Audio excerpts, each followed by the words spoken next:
at one of the sport's greatest moments.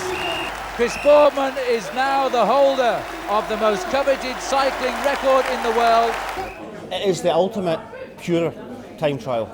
It's incredibly risky because there is no second place. You win or you lose. What there is a track, black line and a clock.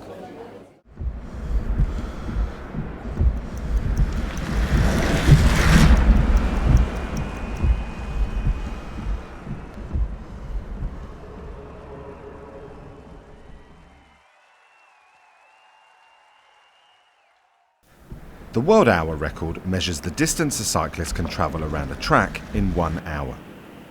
While Olympic distances and events have changed many times over the years, the basic conditions for the hour record remain the same.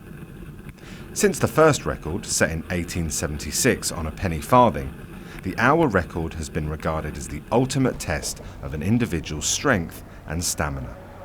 The hour record was always sort of like your blue-ribboned record within cycling, and all the greats had attacked it, and that's really what attracted us to it, to actually get a name on the trophy, as it were, alongside of Eddie Merckx and Francesco Moser and some real all-time cycling greats. The benchmark for the modern-day hour record was set by legendary Belgian cyclist Eddie Merckx in 1972. He covered a distance of 49.431 kilometres on a traditional bike. The record stood until the 1980s, when the introduction of science and technology to cycling launched a remarkable period of 20 years during which the record was repeatedly broken. The man who sparked this trend was Francesco Moser. Il professor Dal Monte ebbe quest'idea di costruire le ruote lenticolari e abbiamo trovato una ditta che si occupava di carbonio. Ha detto: io posso farvi le ruote. Ho battuto il record e non avevo fatto proprio una grandissima fatica a battere il record, anche perché avevamo una grande preparazione, e il 23 abbiamo fatto di nuovo il record e ho battuto da 58,108 a 51,151 e poi siamo rientrati in Italia, insomma. In 1993, two Brits stepped into the arena to take on the record. The first of these was Graham Aubrey, riding a handmade steel tube bike with carbon fibre tri-spoke wheels and a radical new praying mantis-style riding position. While Moser introduced new materials and innovative bike design for his record attempts, Aubrey concentrated on the aerodynamic aspect of long-distance time trialling. It's my ambition since I was 15. First thing that inspired me, the world hour record, the ultimate one-day ride. The ultimate inspiration for me was Merckx and Moser. Especially Moser with his infusion of technology, pushing the limits of aerodynamics and bike technology. That started a whole era of technological innovation. It was the beauty of it, the purity and beauty of it. It's the law of the jungle. It's the ultimate law of the jungle, isn't it? There's a track, ride round it, you break the record and get all the glory, or you don't break it and you go away and feel like nothing for years. Aubrey broke the record, covering 51.596 kilometres in a ride that changed his life. Yeah, I think that Graham Aubrey is really the example of how innovation can help your performance.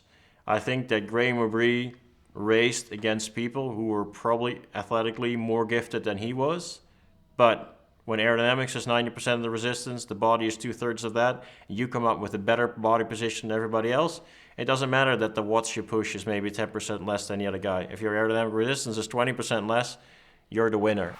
Hot on the heels of the innovative Scotsman Aubrey was the second British challenger, Olympic champion Chris Boardman, who just 6 days later broke the record on a bike with carbon airfoil tubing, triathlon handlebars and carbon quad-spoke wheels. What appealed to me about the hour record was its seeming simplicity. There was a huge irony in that it just looked like you ride round in circles until someone says stop. But where it gets complex is you can do that in any way that you like, from a positional point of view, to within parameters, equipment point of view, a pacing strategy, absolutely critical with something like this. And at 10 o'clock this morning, Chris Boardman to an enormous cheer. from a stadium packed with 2,000 spectators rolls now, and the attempt is on for the world hour record. 1993 was our first attempt on the world hour record, and it came off the back of winning the Olympic Games in 1992. This is unbelievable. No one has ever been inside 23 minutes at the 20 kilometres distance in the hour record before. Chris Boardman is on a schedule now to annihilate this record. History in the making and one of the sport's greatest moments. Boardman now, it's only a question of how far can he go. The record will shortly be his. 57 minutes, 28.749 at 50 kilometres. But it's a record and there's no doubt about that. The gunner's gone. Chris Boardman is now the holder of the most coveted cycling record in the world. Over the next 3 years, the world hour record was broken a further 5 times on increasingly esoteric bikes. However, the international cycling body, the UCI, stepped in to outlaw Graham Obrey's praying mantis style and tightened the rules on approved bikes and body position.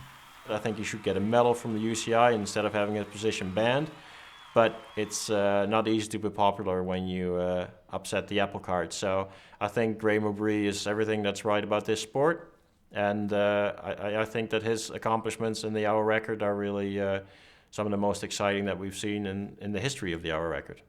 In 1996, Chris Boardman broke the record on a futuristic bike designed by Lotus Cars using a Superman position. This position was designed by Graham Obrey and involved the rider being stretched out to cut the aerodynamic drag. At this point, the arc of technology and ergonomics had reached its peak. Now, I'd been labelled because of Lotus bikes at the Olympic Games and then using the Superman position to some good effect as one of the people that was really pushing technology in the sport of cycling. And it had really hit in the mid-90s when there was all sorts of wacky ideas coming in. And it was Samaranch actually at the Olympic Games who said this doesn't look like a bike race anymore. And the Union Cyclist Internationale set about changing the rules to wind back the clock a bit to keep a bike looking like a bike. It was time for the world hour record to return to basics, with Chris Boardman making a record attempt reminiscent of Eddie Merckx's ride in 1972 on a traditional bike. But it was just a mark we wanted to set, but it captured people's imagination, and the UCI got involved very late in the day and decided to adopt it as the athlete's hour record. And the record was eventually broken by just 10 metres. With advances in technology stripped away, the world hour record was broken by a distance of 10 metres, a mere 0.02%, 28 years after Eddie Merckx set the benchmark. With the purity of the test preserved by stringent UCI rules, what does the future hold for this prestigious prize in cycling? How far can man go in 1 hour? When there are rules, there's a way to get to the edge of the rules and still get an advantage. I mean, as the rules get tighter and tighter, the advantage you can find is smaller, but still today you can make a frame within those rules, let's say the Eddie Merckx rules that state that a bike should look like the one that Eddie Merckx wrote 40 years ago to set his record. Within those rules you could still make a frame that's a lot faster than the one that Eddie Merckx actually used.